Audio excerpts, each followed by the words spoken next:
اور دوسرا یہ کہ اگر میں نہ لیتا یہ کسی اور کو دھوکہ دیتا تو چلو میں ہی لے لوں تاکہ کسی اور کو دھوکہ نہ ہو.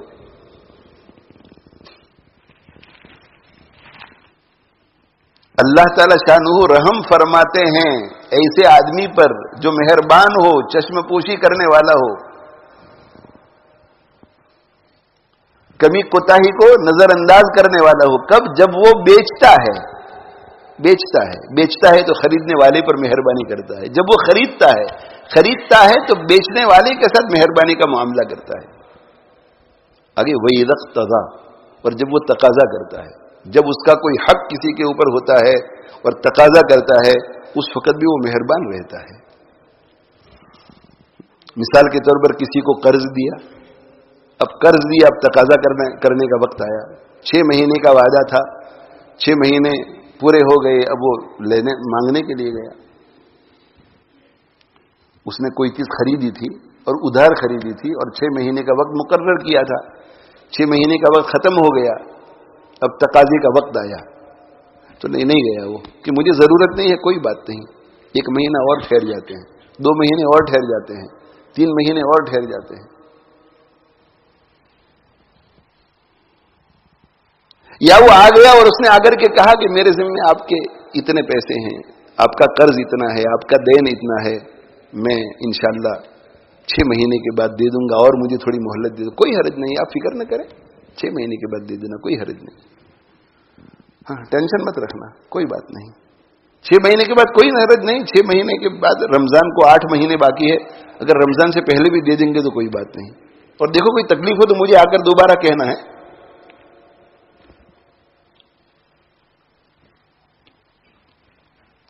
وہ انکان ذو عسرۃ, قرآن کیا کہتا ہے کہ جس کے ذمے آپ کے پیسے ہیں اگر وہ تنگی والا ہے, غریب ہے, فقیر ہے, وہ انکان ذو عسرۃ, اگر وہ تنگی والا ہے, فنظرۃ الی میسرہ, تو اسے مہلت دو. کب تک؟ جب تک اس کے ہاتھ کھل جائے, جب تک اس کے یہاں سہولت پیدا ہو جائے, مہلت دو اس کو.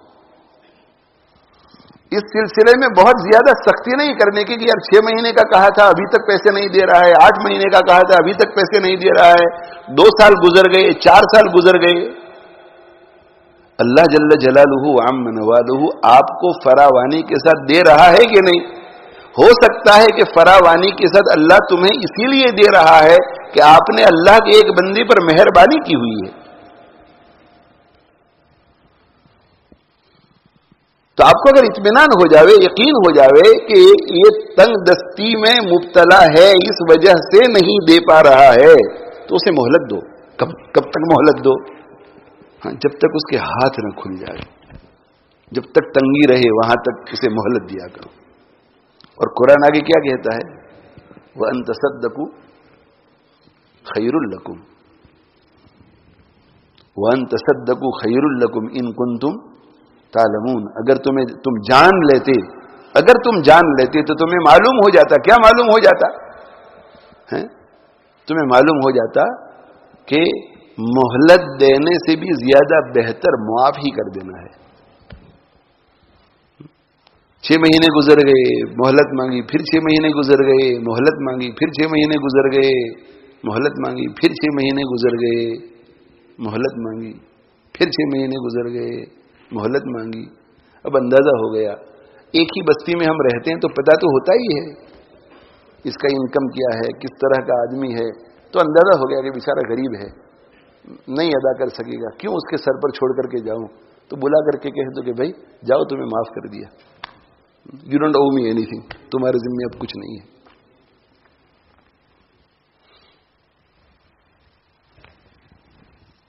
ایک محدث ہے, نام اس وقت مجھے مستحضر نہیں ہے, سجستان کے, جہاں کے امام ابو داؤد رحمۃ اللہ علیہ تھے, بڑے محدث تھے. وہ کسی مسجد میں نماز پڑھنے کے لیے گئے. نماز پڑھنے کے لیے گئے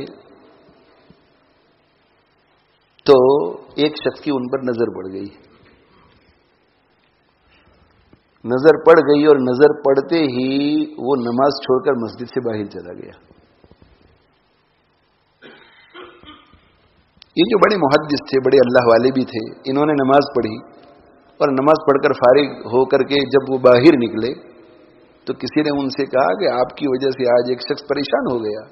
کیا پریشان ہو گیا؟ تو کہا کہ اس کی آپ پر جب نظر پڑی تو اسے یاد آ گیا کہ اس کے ذمے آپ کا کچھ قرض ہے جو اس نے ایک مدت سے لیا ہوا تھا اور وہ منہ چھپائے چھپائے پھر رہا تھا.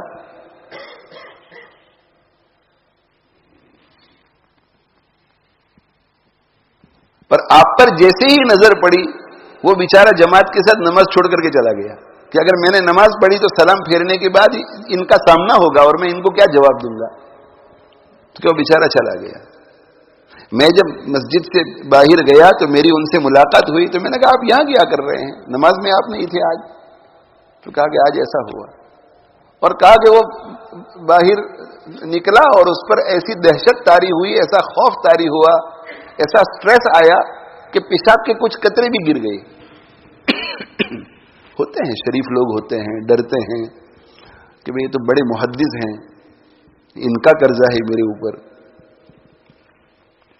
تو کہا اچھا میری وجہ سے ایسا ہوا.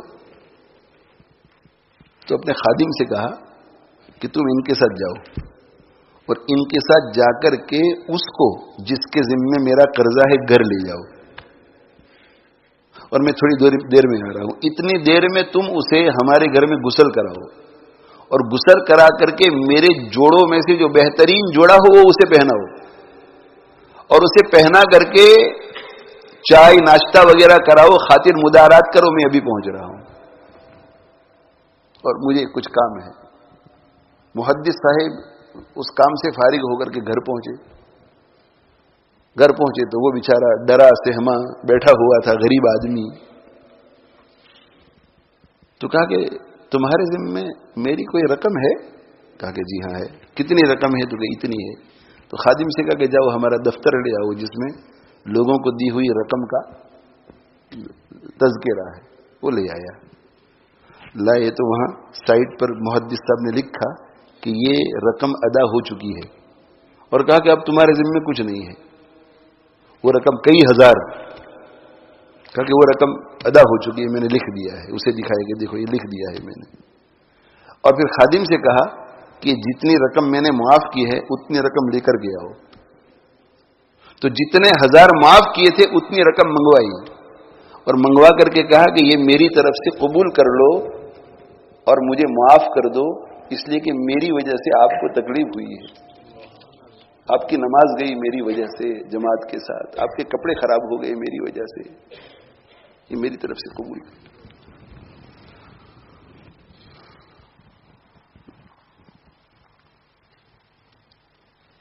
اللہ تعالی ہمیں توفیق عطا فرمائے. یہ جو دین ہے نا، دین ہمیں بہت کچھ سکھاتا ہے. پورا دین اگر ہماری زندگی میں آ جائے تو پھر یہ دنیا ہمارے لیے جنت بن جائے، ہمارے خود کے لیے بھی جنت بن جائے اور دائیں بائیں آگے پیچھے جتنے لوگ ہمارے ساتھ رہتے ہیں ان کے لیے بھی جنت بن جائے.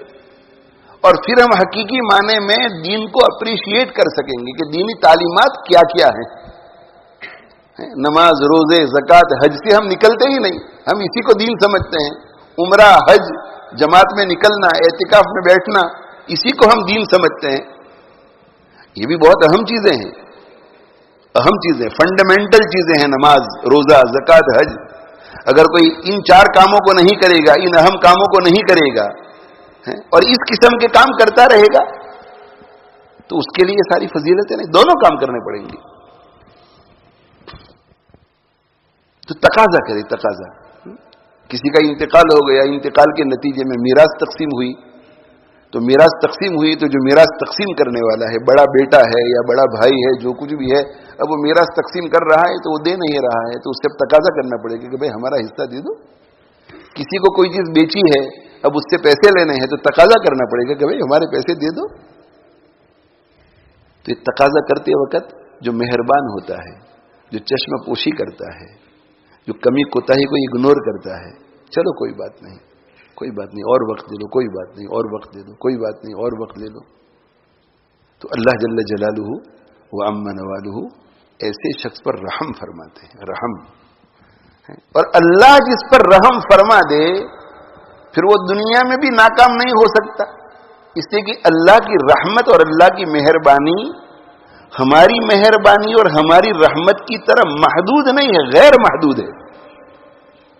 اب ہم یہ کہیں کہ اللہ جل جلالہ عام نوالہ نے اس پر رحمت فرما دی، دنیا میں تو کامیاب ہو گیا مگر آخرت میں نہیں، دنیا میں کامیاب ہو گیا مگر موت کے وقت نہیں، موت کے وقت کامیاب ہوا مگر قبر میں نہیں، قبر میں کامیاب ہوا مگر حشر میں نہیں، حشر میں کامیاب ہوا مگر حساب کے وقت نہیں، حساب کے وقت کامیاب ہوا مگر پل صراط پر نہیں، پل صراط پر نہیں۔ ایسا اللہ کی رحمت جس کو مل جاتی ہے، اللہ تعالی رحم فرماتے ہیں ایسے بندے پر جی۔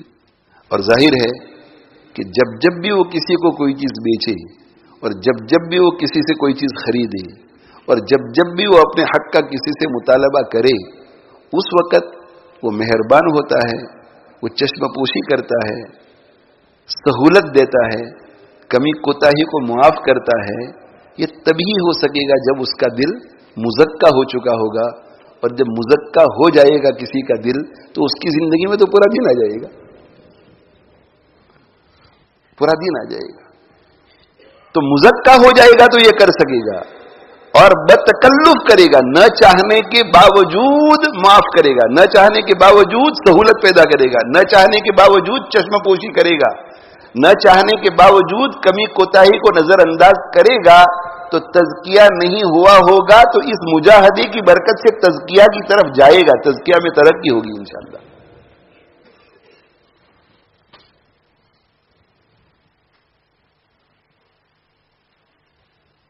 اس لیے میرے بھائیوں، طبیعتوں میں نرمی ہو، طبیعتوں میں مہربانی ہو، دائیں بائیں آگے پیچھے ذرا دیکھا کرو، پڑوسی پر نظر ڈالو، پڑوسیوں پر نظر ڈالو، دوستوں پر نظر ڈالو، رشتہ داروں پر نظر ڈالو، دیکھو کہ ان کے احوال کیا ہیں، اپنے احوال پر نظر ڈالو، دیکھو کہ ہمارے احوال کیا ہیں، اور ہم اگر کسی کو کسی طرح مدد کر سکتے ہیں تو مدد ہمیں کرنی چاہیے۔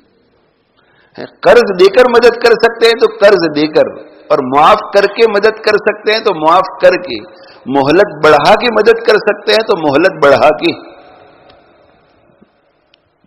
ایک شخص آیا اور اس نے 10,000 پاؤنڈ کا قرض مانگا ہم سے، اور ہمارے پاس 1,00,000 پاؤنڈ پڑے ہوئے ہیں بینک میں، دے دو 10,000 پاؤنڈ۔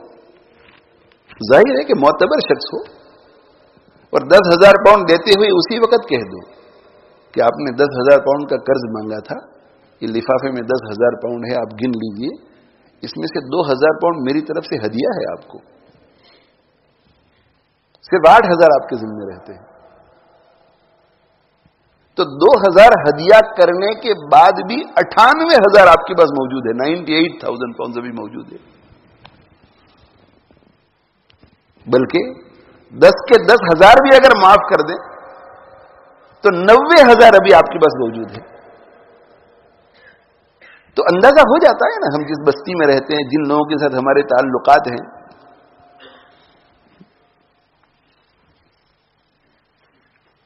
تو دائیں بائیں آگے پیچھے ذرا دیکھو، بھائیوں کو دیکھو، بہنوں کو دیکھو، بھانجوں کو، بھتیجوں کو دیکھو، پوتوں نواسوں کو دیکھو، کون کس حالت میں ہے، اور تعاون کرو، تعاون کرو۔ اللہ نے ہمیں اگر دیا ہوا ہے تو ہمیں دوسروں کا تعاون کرنا چاہیے۔ اس سے اللہ جل جلالہ عم نوالہ بہت خوش ہوتے ہیں، بہت خوش ہوتے ہیں۔ اللہ کے نبی صلی اللہ علیہ وآلہ وسلم نے ارشاد فرمایا کہ ایک شخص تھا، ایک تاجر تھا، اور وہ تاجر لوگوں کے ساتھ مداینہ کرتا تھا، لوگوں کو قرض دینے کا کام کرتا تھا، یعنی کوئی قرض لینے کے لیے آتا تھا تو دے دیتا تھا کہ اللہ نے مجھے دیا ہے بھائی لے لو قرض، لے لو قرض، لے لو قرض، بھائی لے لو قرض، لے لو قرض، قرض اس طرح دیا کرتا تھا۔ اس کا انتقال ہوا، انتقال ہوا تو اس سے سوال ہوا، مرنے کے بعد اس سے سوال ہوا کہ بھئی ذرا بتاؤ کیسی زندگی گزار کر آئے ہیں؟ تو اس نے کہا کہ میں قرض دینے کا کام کرتا تھا، اور جب کوئی میرے پاس تنگ دست آتا تھا اور ادائیگی نہیں کر سکتا تھا، غریب آدمی، فقیر آدمی، تنگ دست فراوانی نہیں ہوتی تھی اور ادائیگی نہیں کر سکتا تھا تو میں اسے معاف کر دیا کرتا تھا. میں کہتا تھا میرے خادموں کو بھائی معاف کر دو، اس کو رجسٹر میں سے اس کا نام نکال دو، مت مطالبہ کرو اس سے، معاف کر دو اس کو، یہ ادا نہیں کر سکے، غریب آدمی ہے. تو میں معاف کر دیا کرتا تھا. تو اللہ جل جلالہ وعم نوالہ نے فرشتوں سے کہا کہ میرا بندہ میرے بندوں کو دنیا میں معاف کر دیا کرتا تھا، یہ فرشتوں تم بھی اسے معاف کر دو، معاف کر دو اس کو.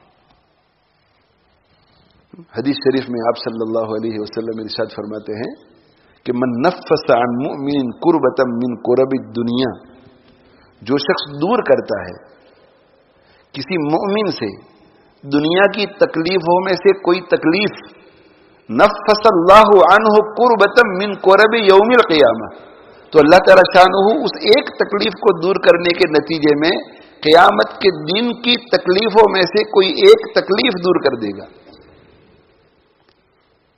من ستر مسلمن، جو شخص کسی مسلمان کے کوئی عیب کو دیکھتا ہے اور اسے چھپاتا ہے، سترہ اللہ یوم القیامہ، اللہ تعالیٰ اس کے عیب کو قیامت کے دن چھپائیں گے. یہ عمل میرے بھائیوں آخرت میں کام آئیں گے. اللہ جل جلالہ وعم نوالہ مجھے آپ کو عمل کی توفیق عطا فرمائے. یہاں میں یہ بات بھی اخیر میں کہہ دوں کہ جو لوگ کسی سے قرض لیتے ہیں، جو لوگ کسی کے ساتھ خرید و فروخت کا معاملہ کرتے ہیں اور کوئی چیز ادھار لیتے ہیں، کریڈٹ لیتے ہیں یا لین دین کا معاملہ آتا ہے، تو ہمیشہ کوشش اس بات کی کرنی چاہیے کہ دھوکہ دہی نہ ہو.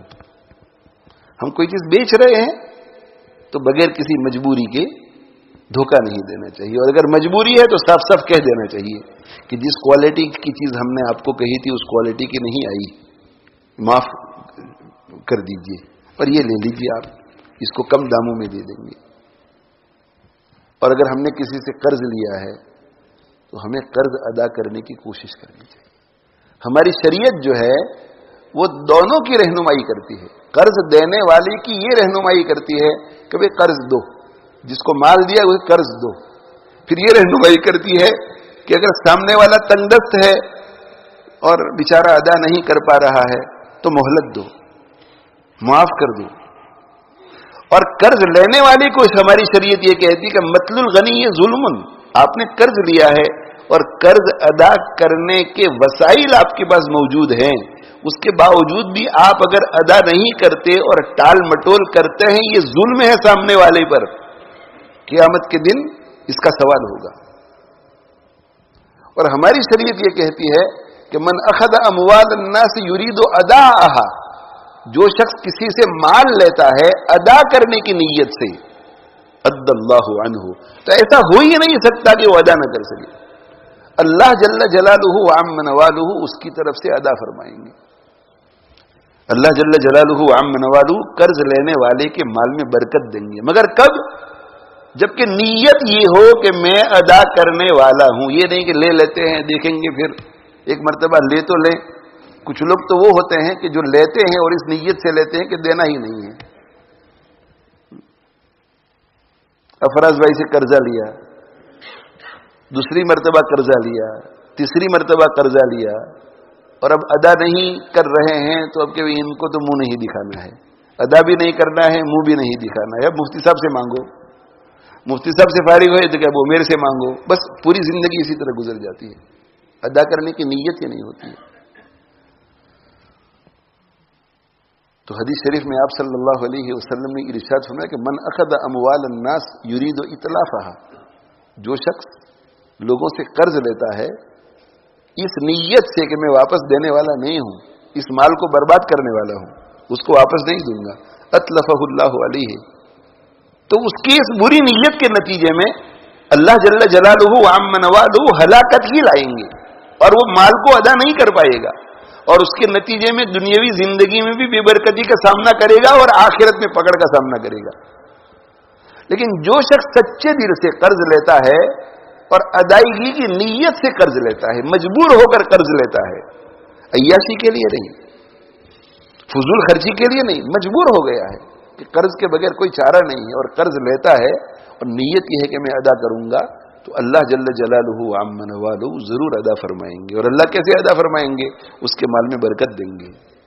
یا یہ کہ سامنے والے کے دل کو نرم کر دیں گے اور وہ جا کر کے کہہ دے گا کہ مجھے اب نہیں چاہیے، معاف کر دیا میں نے. یا یہ کہ کسی تیسرے شخص کو پتا چلے گا اور وہ اس کی طرف سے ادا کر دے گا، یا وہ اس کو دے دے گا کہ تم ادا کر دو. اور یہ بھی اگر دنیا میں نہیں ہوگا تو اللہ آخرت میں ادا کر دیں گے.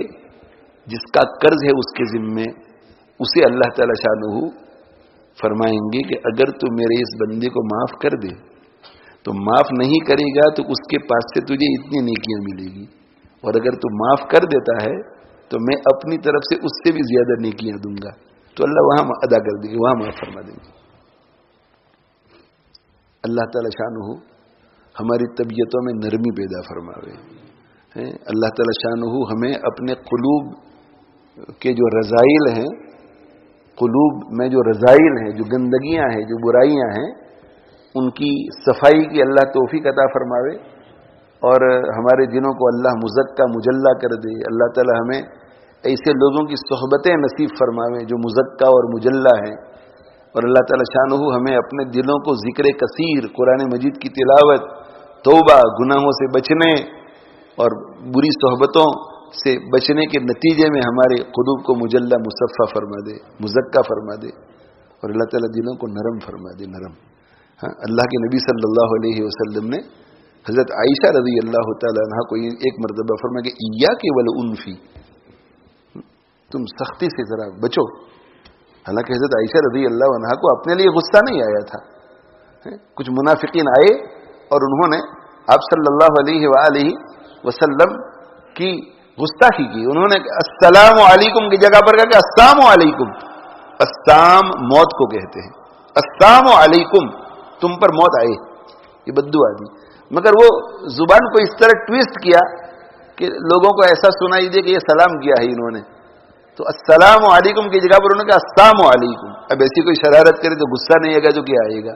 اور پھر حضرت صلی اللہ علیہ وسلم کے بارے میں تو ایسے موقع پر حضرت عائشہ رضی اللہ عنہا نے جب غصے کا اظہار کیا کہ علیکم السلام واللعنہ، تم پر موت آئے اور تم پر لعنت ہو اللہ کی، تو عائشہ رضی اللہ تعالی عنہا کو آپ صلی اللہ علیہ وسلم نے کیا ارشاد فرمایا؟ ایاک والعنفی، سختی سے تم ذرا پرہیز کرو. ایسے موقع پر ایاک والعنفی، سختی سے پرہیز کرو، بچو، شدت سے بچو. اور پھر علیک بالرفق، تم نرمی کو لازم پکڑو. فإن اللہ یحب الامر فإن اللہ یحب الرفق فی الامر کلہ، اس لیے کہ اللہ تعالی شانہ رفق کو، نرمی کو ہر چیز میں پسند فرماتے ہیں، ہر چیز میں، ہر چیز میں. کبھی کبھی جو ہے کفار مکہ، مشرکین مکہ آپ صلی اللہ علیہ وسلم کے بارے میں گفتگو کرتے تھے تو دل میں بہت بہت خار تھا، بہت بغض تھا. تو غصے میں اور نبی صلی اللہ علیہ وسلم کی توہین کی نیت سے وہ محمد نہیں کہتے تھے، مذمم کہتے تھے. مذمم، محمد کا معنی کیا؟ وہ جس کی بار بار تعریف کی جائے، اور مذمم کا معنی کیا ہے؟ وہ جس کی بار بار برائی بیان کی جائے. تو بالکل اپوزٹ. تو مذمم کہتے تھے، اور پھر برائی بیان کرتے تھے کہ مذمم کے ساتھ ایسا ہو جائے، اور مذمم نالائق ایسا ہے، اور مذمم یوں ہے، اور مذمم یوں ہے، اور مذمم یوں ہے. اب غصہ آئے گا. ایک تو یہ غصہ آئے گا کہ دیکھو میرا نام بدل کر محمد کی جگہ پر مجھے کیا کہتے ہیں؟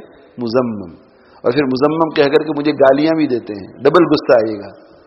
مگر آپ صلی اللہ علیہ وسلم کے قلب میں نرمی تھی. آپ کا قلب جو ہے وہ بہت اعلیٰ درجے کا مزکا، مجلہ، مصفہ تھا. تو آپ نے کتنا لائٹلی اس کو لیا. آپ صحابہ کرام رضوان اللہ تعالی علیہ مجمعین کے ساتھ بیٹھے ہوئے تھے اور یہ تذکرہ آ گیا تو آپ صلی اللہ علیہ وسلم نے فرمایا کہ تم لوگ نہیں دیکھتے اللہ جل جلالہ وعم نوالہ کافروں کی گالیوں کو مجھ سے کیسے دور رکھتے ہیں. ان کی گالیاں مجھ تک آتی ہی نہیں ہیں. کیسے بھائی؟ تو کہتے ہیں کہ وہ تو مذمم کو گالی دیتے ہیں، میں مذمم تھوڑا ہی ہوں، میں تو محمد ہوں. اندازہ لگائیے آپ، بجائے یہ کہنے کے کہ مارو، کوٹو، پیٹو، پکڑو ان کو، کون ہے یہ نالائق؟ نہیں آپ نے فرمایا. اور حدیثوں میں تو نہیں ہے، مگر جب اس حدیث کو پڑھتے تو ایسا لگتا ہے کہ بڑی مسکراہٹ کے ساتھ آپ نے یہ فرمایا ہوگا کہ تم نہیں دیکھتے کہ اللہ تعالی شانہ میرے دشمنوں کی گالیوں کو مجھ سے کیسے دور کرتے ہیں اور کیسے ہٹاتے ہیں. وہ بیچارے گالی دیتے ہیں مزمم کو. اب مزمم کو گالی لگے، میں مزمم نہیں ہوں، میں تو محمد ہوں صلی اللہ علیہ وسلم. اللہ تعالی شانہ ہمیں عمل کی توفیق عطا فرماوے. اس لیے میرے بھائیوں، ان خوبیوں کو ہمیں اپنی زندگیوں میں لانے کی کوشش کرنی ہے. صرف سن کے چلے نہیں جانا ہے. اب آج سے کیا کرنا ہے، جب کسی سے کوئی چیز خریدو اور اس کی طرف سے کوئی گڑبڑ وڑبڑ پیش آ جائے تو نرمی کا معاملہ کرو. اگر ہم کوئی چیز بیچیں اور سامنے والے کی طرف سے کوئی گڑبڑ ہو جاوے تھوڑی بہت تو برداشت کر لو. اور جب ہمارا کسی پر حق ہو اور اس حق کا ہم تقاضا کریں تو اس وقت بھی نرمی ہو، معاف کر سکے تو معاف ہی کر دو. اور اس کے لیے جو ہے یہ شروع کر دو عمل. اور اس کے ساتھ ساتھ جو ہے وہ زندگی میں تقوی لانے کی فکر کرو. اور اس کے لیے تزکیہ بہت ضروری ہے. اگر تزکیہ ہوا تو انشاءاللہ پورا تقوی پورا دن زندگیوں میں آ جائے گا. اور جب یہ ہوگا تو پھر زندگی میں برکتیں ہی برکتیں ہوں گی، برکتیں ہی برکتیں ہوں گی، برکتیں ہی برکتیں ہوں گی. اللہ تعالی شانہ مجھے آپ کو عمل کی توفیق عطا فرماوے. اسی لیے بس اخیری جملے ہیں چند. اسی لیے ہم بار بار یہ کہتے ہیں کہ اگر کوئی شخص کسی بھی تکلیف میں مبتلا ہے، کسی بھی پریشانی میں مبتلا ہے، کسی بیماری میں مبتلا ہے، کسی دشمن کے نرغے میں ہے، میاں بیوی میں ناچاکیاں ہیں، اولاد نافرمان ہے، ماں باپ ظلم کر رہے ہیں، اولاد بے راہ روی کی شکار ہو چکی ہے، جو یہ پڑوسی ستا رہا ہے، مالی تنگی ہے، تو سب سے پہلے کیا کرو؟ سب سے پہلے توبہ کرو. توبہ یہ اللہ معاف کر دیں، میں اس سے زیادہ مصیبتوں کا مستحق ہوں، یہ اللہ آپ مجھے معاف کر دیجیے. اور معافی کے بعد کس پر آئیے؟ تقوی پر آئیے کہ اللہ پچھلا معاف کر دے، اب سے نافرمانی نہیں کروں گا، تقوی پر رہیے. تو جو چند چیزیں ہم بتلاتے ہیں ان میں سب سے پہلی چیز یہ دو ہیں. اس کے بعد جو کچھ کرنا ہو کرو آگے. دوسری چیز سب سے پہلے توبہ اور اس کے بعد تقوی. توبہ اور تقوی اللہ کی فرمان. جتنا زیادہ اللہ کی طرف ہم قدم بڑھائیں گے اتنا ہی اللہ ہماری طرف قدم بڑھائے گا. ہم ایک قدم بڑھائیں گے تو اللہ ہماری طرف 10 قدم بڑھائے گا. اور ہم اللہ کی طرف چل کر جائیں گے تو اللہ ہماری طرف دوڑتے ہوئے آئیں گے. یہ حدیث قدسی میں ہے، من اتانی یمشی اتیتہ ہرولتن. جو شخص میری طرف چل کر آتا ہے میں اس کی طرف دوڑ کر جاتا ہوں. تو اللہ تعالی شانہ یہ دو کرنا ہے. اور اس کے ساتھ ساتھ پھر ہر شخص اپنی اپنی طاقت کے مطابق صدقہ کرے جتنا ہو سکے. مالدار آدمی زیادہ کرے، غریب آدمی کم کرے. 5 پینی 10 پینی روزانہ کرو صدقہ کرو. اس کے ساتھ دعا بھی کرو. دعا ہم کسی مصیبت میں گرفتار ہو جاتے ہیں تو بولتے کتنا ہے؟ بہت بولتے ہیں. ان کے سامنے گئے تو بات شروع کر دی کہ یار فلاں بیماری ہو گئی ہے، بہت تکلیف ہوتی ہے، راتوں کو نیند نہیں آتی، ڈاکٹر حضرات بھی کچھ نہیں کہہ رہے ہیں، ہاسپٹل والوں کی طرف سے بھی کوئی خط نہیں آتا. تو لوگوں کے سامنے اتنی باتیں کر دے تو اللہ کے سامنے بات نہیں ہوئی. اللہ شفا دے دے، یہ اللہ شفا دے دے. دعا، اللہ سے دعا کرو، صدقہ نکالو، دعا کرو. 4 چیزیں ہو گئی. 5ویں چیز نمازوں کا اہتمام. 5 وقت کی نمازوں کا اہتمام، کوانٹٹی بھی کوالٹی بھی. اور اس کے علاوہ جتنی نفل وغیرہ بھی ہو سکے پڑھو. قضا ہے تو قضا پوری کرو. اور 6ٹھی چیز صبر کرو. بس صبر کرو، صبر و ضبط. صبر کرو، اللہ کی مرضی پہ راضی رہو کہ انشاءاللہ اسی میں خیر ہے، انشاءاللہ اسی میں خیر ہے. اللہ کوئی غلط کام نہیں کر سکتا، اللہ ظالم نہیں ہے. اللہ اس میں انشاءاللہ خیر ہے اور انشاءاللہ بہتری نظر آئے گی. اور آخری چیز اللہ کو خوب یاد کرو، اللہ کا ذکر خوب کرو. چلتے پھرتے یا اللہ یا رحمان یا رحیم، چلتے پھرتے سبحان اللہ و بحمدہ سبحان اللہ العظیم، یا حی یا قیوم برحمتک استغیث، درود شریف پڑھو. چلتے پھرتے ذکر ہو. یہ 7 نسخے ہیں. ان 7 نسخوں میں سب سے پہلی چیز کیا ہے؟ توبہ اور تقوی. اللہ تعالی شانہ مجھے آپ کو عمل کی توفیق دے. اگر یہ کام ہم نے کیے میرے بھائیوں تو 2 باتیں ضرور ہوں گی. 2 باتیں. ایک بات تو یہ ہوگی کہ اللہ جل جلالہ عم نوالہ جس پرابلم میں ہم مبتلا ہیں دیر سویر اس پرابلم کو حل کریں گے، ضرور حل کریں گے. جو فکر ہمیں ہے اس فکر کو دور فرمائیں گے. اور اگر وہ پرابلم ایسا ہے کہ جو ہمارے دین کے لیے مضر نہیں ہے، دین کے لیے، تو اللہ اس پرابلم کو باقی رکھ کر ہماری ان 7 پوائنٹ کی کوششوں کے نتیجے میں اپنا خاص قرب نصیب کر کے آخرت میں بہت کچھ عطا فرمائیں گے. بھئی کسی کو کینسر ہو گیا، کوئی ایسی خطرناک بیماری ہو گئی، تو آخری وقت تک ہمیں امید رکھنی ہے کہ ان 7 کاموں کو کروں گا تو انشاءاللہ مجھے شفا مل جائے گی. لیکن اگر نہیں ملے گی، کسی کو نہیں ملے گی، تو اللہ جل جلالہ وعم نوالہ اتنا قرب عطا فرمائیں گے، اتنا قرب عطا فرمائیں گے، اتنا قرب عطا فرمائیں گے کہ بے حد و حساب، بے حد و حساب. آخرت میں جانے کے بعد ہمارے دل میں یہ خیال آئے گا کہ دنیا میں جتنی مدت رہا اور جتنی مدت تک وہ میں نے پریشانی سہی تھی، اتنی ہی مدت 2 مرتبہ بھی اگر مل جاتی اور اس کے نتیجے میں یہ یہاں نعمتیں اور ڈبل ہو جاتی تو میرے لیے سستا سودا تھا. وہ دن گزر جاتے ہیں، مصیبت کے، تکلیفوں کے دن گزر جاتے ہیں، بیماریوں کے دن گزر جاتے ہیں. بیماری کے بعد شفا مل جاتی ہے یا بیماری کے بعد موت آ جاتی ہے. ذلت کے دن گزر جاتے ہیں. آج ذلت ہے، کل لوگ عزت کرتے ہیں، اور عزت نہیں دنیا میں کوئی نہیں کرے گا تو مرنے کے بعد اللہ عزت دے گا. یہ دن ختم، بھوک والے دن ختم ہو جاتے ہیں. یا تو اللہ کھانا دے گا یا بھوک کی وجہ سے مر جائے گا، اللہ پینا دے گا یا بھوک کی پیاس کی وجہ سے مر جائے گا، ختم ہو جائے گی. جیل میں بیٹھے ہوئے ہیں آپ تو 10 سال بہت لمبے لگتے ہیں، 8 سال بہت لمبے لگتے ہیں، 2 سال بہت لمبے لگتے ہیں. جب وہ مدت ختم ہو جاتی ہے، پیچھے دیکھتے تو کچھ بھی نظر نہیں آتا. یہ جیل کے دن بھی ختم ہو جاتے ہیں. لیکن میرے بھائیوں، یہ جو مرحلہ تھا 1 سال کا، 2 سال کا، 10 سال کا، 15 سال کا، 20 سال کا، اس مرحلے کے نتیجے میں جو اللہ کا قرب نصیب ہوا ہے وہ کبھی ختم نہیں ہوگا، وہ کبھی ختم نہیں ہوگا. اور جو آخرت میں جو چیزیں جاتی ہیں وہ جتنی ہے اتنی نہیں رہتی، وہ بڑھتی رہتی ہے، بڑھتی رہتی ہے، بڑھتی رہتی ہے. تو یہ اب کبھی ختم نہیں ہوگا. اگر آخرت میں جتنی چیزیں جاتی ہیں وہ اتنی ہی رہتی تو پھر تو 1000 سال کے بعد، 2000 سال کے بعد، 3000 سال کے بعد جنت ختم ہو جاتی نا. جنت تو ختم ہو جانی چاہیے، اس لیے کہ جتنی ہم نے عبادتیں کی تھی وہ محدود، اور محدود عبادتوں کا ثواب بھی محدود، تو اس کا بدلہ بھی محدود ہونا چاہیے. لیکن نہیں، جو ہمارا ثواب وہاں آخرت میں جاتا ہے نا، وہ بڑھتا رہتا ہے، بڑھتا رہتا ہے، بڑھتا رہتا ہے، بڑھتا رہتا ہے، بڑھتا رہتا ہے، کبھی ختم نہیں ہوگا. یہ ثواب اتنا بڑھے گا، اتنا بڑھے گا کہ جنت کبھی بھی ختم ہونے والی نہیں ہے. تو بھائی اب خوشی کی بات ہے کہ نہیں؟ مصیبتیں بھی خوشی کی بات ہے، لیکن اس سے پناہ اس لیے ہم مانگتے ہیں کہ ہمارے برداشت کے باہر ہوتا ہے. لیکن جن جن لوگوں کو اللہ مصیبتوں میں مبتلا کرتے ہیں وہ محسوس کرتے ہوں گے اللہ تعالی شانہ اس کے ساتھ صبر بھی دے دیتے ہیں، اور پھر اس صبر کے نتیجے میں پتہ نہیں کیا آخرت میں ملے گا. اللہ تعالی شانہ سب کو عافیتیں عطا فرماوے، سب کو عافیتیں عطا فرماوے، سب کو عافیتیں عطا فرماوے. یہ اچھے اچھے اخلاق جو ہیں ان سے اللہ تعالی شانہ ہمارے دلوں کو، ہماری زندگیوں کو آراستہ فرماوے. اور اللہ تعالیٰ پورے عالم میں، پورے عالم میں، پورے عالم میں ان اچھے اخلاق کو، ان اچھی خصلتوں کو، ان اچھی خوبیوں کو، ان اچھے اوصاف کو خوب عام اور تام فرماوے.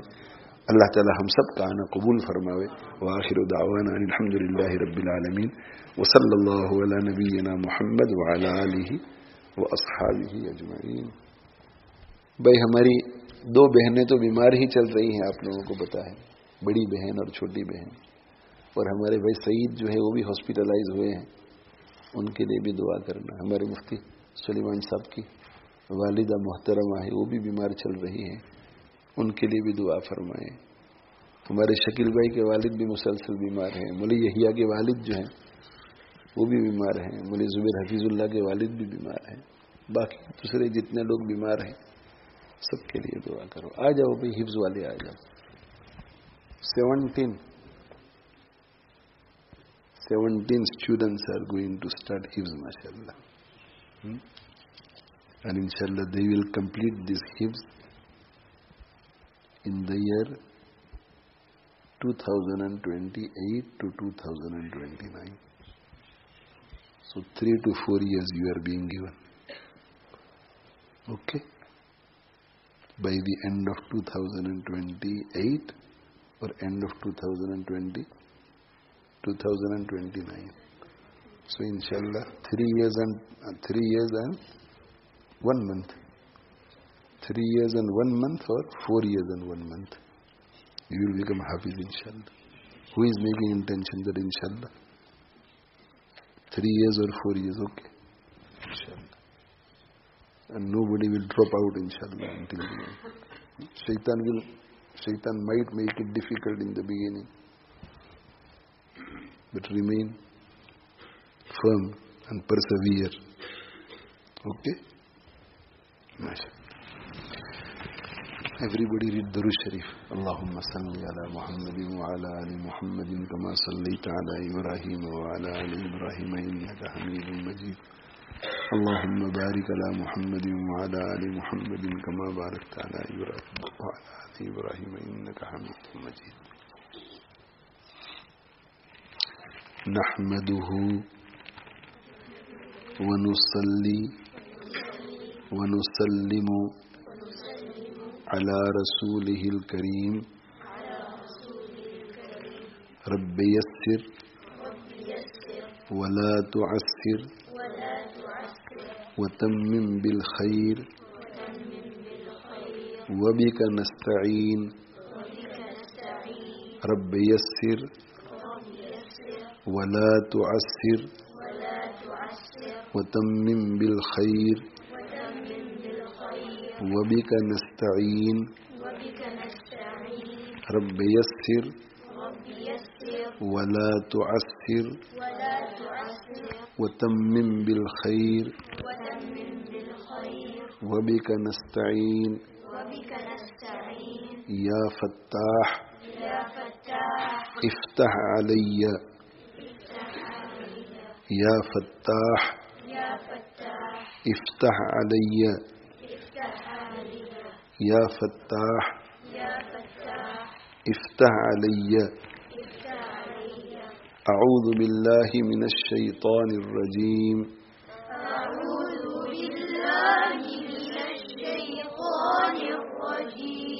بسم الله الرحمن الرحيم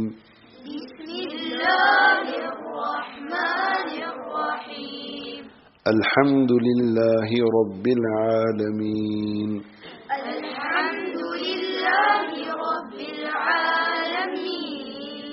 الرحمن الرحيم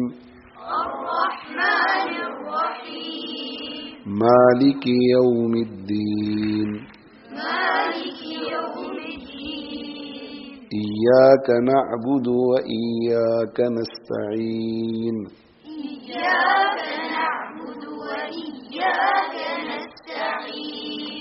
اهدنا الصراط المستقيم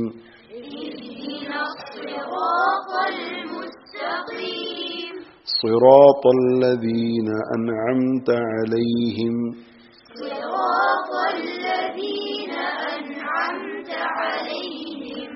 غير المغضوب عليهم ولا الضالين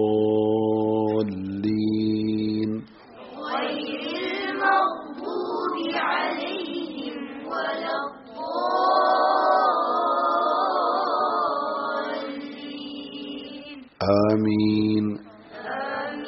بسم الله الرحمن الرحيم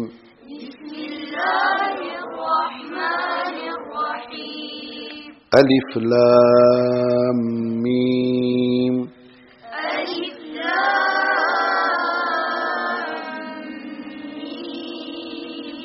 ذلك الكتاب لا ريب فيه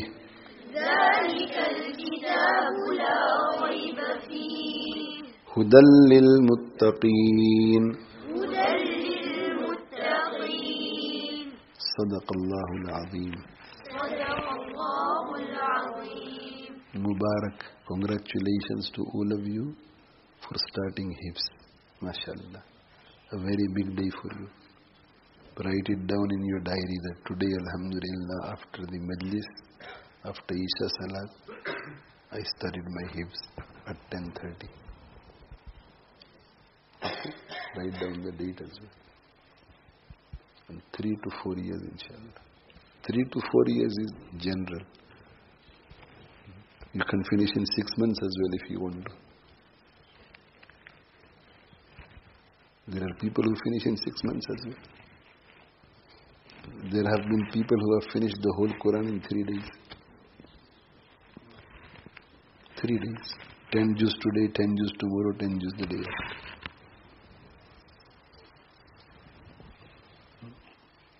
So I'm giving you 3 years and 4 years.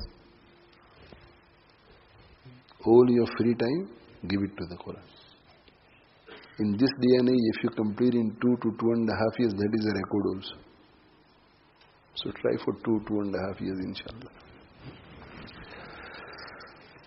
اللهم لك الحمد كما أنت أهله فصل وسلم على سيدنا محمد كما أنت أهله وافعل بنا ما أنت أهله فإنك أهل التقوى وأهل المغفرة ربنا اغفر لنا وتب علينا إنك أنت التواب الرحيم اللهم بارك لنا فيما عطيتنا وقنا واصرف عنا شر ما قضيت لنا اللهم الطف بنا في تيسير كل عسير فإن تيسير كل عسير عليك يسير اللهم خر لنا واختر لنا ويسر لنا أمورنا وألهمنا مراشد أمورنا وأعذنا من شرور أنفسنا ومن سيئات أعمالنا ربنا آتنا في الدنيا حسنة وفي الآخرة حسنة وقنا عذاب النار اللهم آت نفوسنا تقواها وزكها أنت خير من زكاها